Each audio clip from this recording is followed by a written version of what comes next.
8월 20일 화요일 장마감 후 시간의 거래 종목 브리핑을 시작하겠습니다. 수많은 시간의 상승 하락 종목 중에서도 거래대금 1억 원 이상 종목들만 추렸습니다. 먼저 오늘 시간에 상승한 종목들을 보겠습니다. 전체적으로는 해리스 부통령 수혜주들의 시간의 상승세가 두드러졌는데요. 이 중 시간의 상한가 종목은 KBG, 화일약품, 인텍플러스 3종목이 있었습니다. 그렇다면 상위 5개 종목들의 시간의 상승 이유를 알아볼게요. 먼저 KBG가 전고체 배터리 관련주로 시간의 상승세를 이어갔는데요. 최근 벤츠와 기아차, 그리고 테슬라의 전기차에서 화재 사고가 연이어 발생한 가운데 전기차 화재 방지의 근본적인 해결책으로 전고체 배터리가 부각되면서 KBG가 정규장에 이어 시간의 장에서도 강세를 이어간 것으로 파악됩니다. KBG는 100% 수입에 의존하던 실리콘 중간 소재를 자체 기술로 생산 중에 있으며 미래 성장 동력으로 2차 전지에 응용할 수 있는 고분자 배터리 전해질 소재 등을 연구 개발 중이라고 알려져 있습니다. 다만 KBG를 제외한 대부분의 전기차 화재 방지 및 전고체 배터리 관련주들은 시간의 약세를 보였으니 참고해주세요. 여기에 대해서는 이따가 설명드리겠습니다. 이어서 해리스 부통령 수혜주들이 상승했습니다. 화일약품과 오성첨단 소재, 우리바이오, 에머리지 등의 대마초 관련주들과 함께 사업피임약 관련주인 현대약품과 명문제약도 상승했는데요. 미국 대선에 나설 후보를 확정하는 민주당 전당대회가 개막하면서 바이든 대통령이 마지막 인사를 전하고 해리스 부통령에 대한 지지를 호소했다고 전해졌기 때문입니다. 지난 대선에서 트럼프에게 맞섰던 힐러리 클린턴 전 국무장관을 비롯해 여러 명의 주요 인사들도 연설을 통해 해리스를 지지했다고 전해졌는데요. 해당 소식에 대마초 및 사업피임약 관련주들이 시간에 강한 반등세를 보였습니다. 해리스 부통령은 여성의 선택권을 강조하며 낙태권을 지지하고 있는데요. 대선 공약으로 기존 연방정부 차원의 마리화나 합법화를 예고한 바 있습니다. 이러한 부분 때문에 사업피임약과 대마초 관련주들이 해리스 부통령 수혜주로 주목받고 있습니다. 참고로 사업피임약 관련주로 부각되는 현대약품의 경우 장마감 후에 계량신약 복합제 개발을 위한 3상 임상시험 계획 승인을 신청했다는 공시도 동반되었으니 체크해주세요. 다음으로 인텍플러스가 시간의 상한가로 마감했습니다. 장마감 후 인텍플러스가 기판 검사 장비인 ISIS NTV를 글로벌 파운드리 1위 업체에 공급한다는 소식이 전해졌기 때문인데요.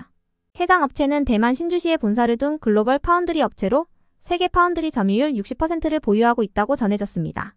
인텍플러스는 해당 기업과 작년 연구 개발을 시작으로 지속적인 파트너십을 유지해왔다고 하는데요.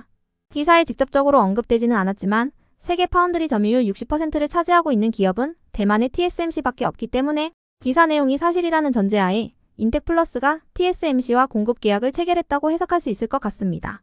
이러한 소식에 인텍플러스가 시간의 상한가로 마감해 주었네요. 다만 해당 계약 소식은 인텍플러스가 정식으로 공시한 것이 아닌 일부 언론사의 기사로 전해진 부분이라는 점 참고 바랍니다. 이어서 그린생명과학이 상승했습니다. 그린생명과학은 최근 코로나가 재확산되면서 코로나 치료제인 팍스로비드가 품귀 현상을 빚고 있다고 전해진 가운데 팍스로비드를 생산하는 화이자의 항생체 중간체를 독점 공급한다는 사실이 부각되며 강세를 이어오던 종목인데요. 월요일부터 투자 경고 종목으로 지정된 뒤 이틀 연속 약세로 마감하면서 시간에 저가 매수세가 유입된 것으로 추정됩니다. 그린생명과학의 투자 경고 해제 최초 판단일은 8월 30일입니다. 다음은 오늘 시간에 하락한 종목들인데요. 전체적으로는 전기차 화재 방지 관련주들의 약세가 두드러졌습니다. 그렇다면 상위 5개 종목들의 시간의 하락 이유를 알아볼게요. 먼저 Y2솔루션과 EV 첨단 소재, 3기 EV, 레몬, 태성, 나노팀 등 최근 전기차 화재 방지 관련주로 부각되었던 종목들이 하락했습니다. 전기차 화재 방지 테마와 관련하여 악재나 공시가 있던 것은 아니었는데요. 장마감 후 시장 수급이 해리스 부통령 수혜주들로 이동하면서 오늘 상승률이 높았던 전기차 화재 방지 관련주들의 일부 차익 실현 매물이 나온 것으로 추정되니 참고해주세요. 이어서 셀레믹스는 최근 코로나 및 엠폭스 관련주로 부각되면서 강세를 이어오던 종목인데요. 현재 투자 경고 종목으로 지정되어 있는 가운데 오늘 9%의 약세로 마감하면서 시간에 일부 매도세가 이어진 것으로 추정됩니다. 셀레믹스는 저번 주 수요일 미국 오클랜드 대학교 안과연구소에 패널을 공급하기 시작했다고 밝히면서 3일 연속 상한가로 마감한 바 있습니다. 다음으로 일신바이오도 최근 코로나 관련주로 부각되며 강세를 보였던 종목인데요. 장마감 후 단기과열 지정 공시가 올라오며 시간의 약세를 보였습니다. 일신바이오는 단기과열 종목으로 지정되어 내일부터 금요일까지 상거래일간 단일가 매매 방식이 적용됩니다. 이어서 이화공영은 2주 전 기후대응댐 건설 소식이 전해지면서 해당 테마의 대장주 역할을 했던 종목인데요. 최근 환경부가 기후대응댐 건설을 위한 추진단을 출범시켰다고 전해지면서 오늘 강한 반등세를 보였지만 앞쪽에 강한 매물대로 인해 시간에 일부 차익 실현 매물이 나온 것으로 추정됩니다. 장마감 후 관련한 악재나 공시가 있던 것은 아니었으니 참고해주세요. 끝으로 전일 시간에 등락률 탑5 종목들이 오늘 어떻게 되었는지 추적해보고 마치겠습니다.